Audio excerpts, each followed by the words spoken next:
Bonjour à tous, bienvenue chez Corpan dans notre émission habituelle de conseils et astuces. Je suis Ratimsa Tahir, heureuse de vous retrouver à nouveau et vivement on est déjà en décembre. Ça sera bientôt les courses au cadeau et ainsi que les préparatifs très laborieux. Et justement, nous avons préparé une thématique autour des préparations de Noël en entreprise pour des collaborateurs, les clients, toutes les parties prenantes qui n'est autre que comment réussir les cadeaux. Restez jusqu'à la fin. Nous allons diviser en deux parties notre présentation. Dans la première partie, nous allons élaborer les bonnes raisons pour offrir des cadeaux. Et dans la seconde partie, nous allons vous expliquer que les cadeaux sont vraiment des objets publicitaires.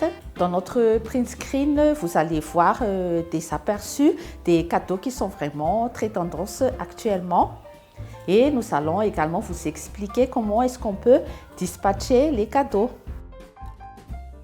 Premièrement, les clients qui vont recevoir les cadeaux vont se sentir valorisés et appréciés. C'est aussi une manière de fidéliser nos clients et on va les encourager par la suite de retravailler avec nous. Pour les sociétés, les valeurs ou le budget qu'on va allouer pour les cadeaux vont dépendre des chiffres d'affaires éventuellement par rapport à chaque client. Ce sont des gros clients, est-ce que ce sont des nouveaux clients, est-ce qu'il s'agit des prospects? Donc ça va dépendre de tous ces critères-là afin de déterminer les cadeaux qu'on va donner à toutes ces personnes, ces entreprises. Au niveau des collaborateurs également, on peut envisager de les donner des cadeaux pour les motiver davantage par rapport au travail, par rapport à leurs efforts au quotidien. C'est une marque de reconnaissance et de gratitude.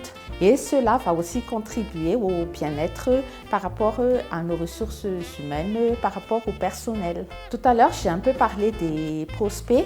Éventuellement, ils ne sont pas encore des clients réguliers, mais il y a des sociétés en fait qui, durant le mois de janvier, surtout décembre, qui proposent des goodies dans leur comptoir et à chaque achat effectué, on peut offrir des petits goodies comme des stylos, des petits calendriers pour fidéliser les clients et surtout aussi pour convertir les prospects en clients réguliers. Voilà, nous avons vu dans cette première partie les bonnes raisons pour offrir des cadeaux à nos clients, les collaborateurs et toutes les parties prenantes. Et maintenant, nous allons entamer la seconde partie pour parler un peu plus en détail des cadeaux qu'on peut vraiment offrir et puis la manière dont nous pouvons les dispatcher aux entreprises, à nos clients également. Comme je disais auparavant, sur les print screens, on a toutes les images des cadeaux qu'on peut offrir. Les gourdes ainsi que les mugs sont toujours au top.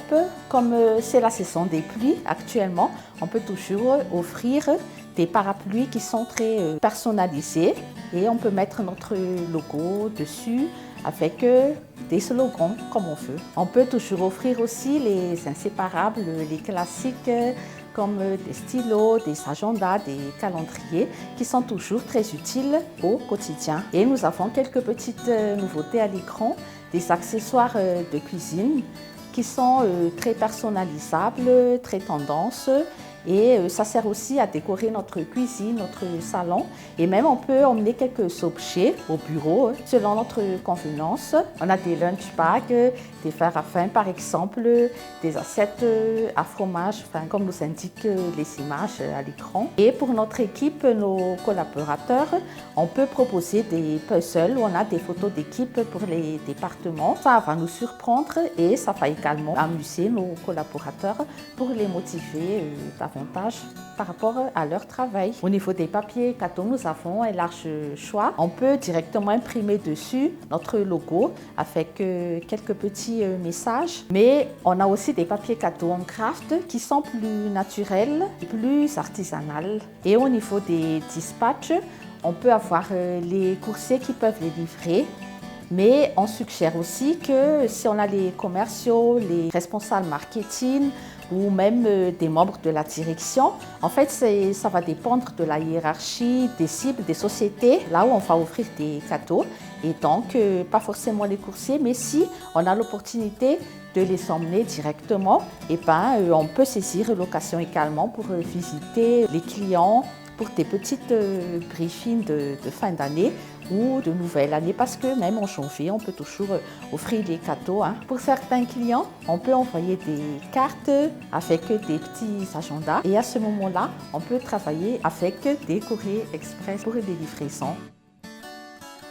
Voilà, nous avons pu vous expliquer dans la seconde partie la manière dont nous pouvons dispatcher les cadeaux et on vous a également suggéré quelques modèles très personnalisables et très tendance actuellement. Si vous avez des questions, n'hésitez pas à nous contacter.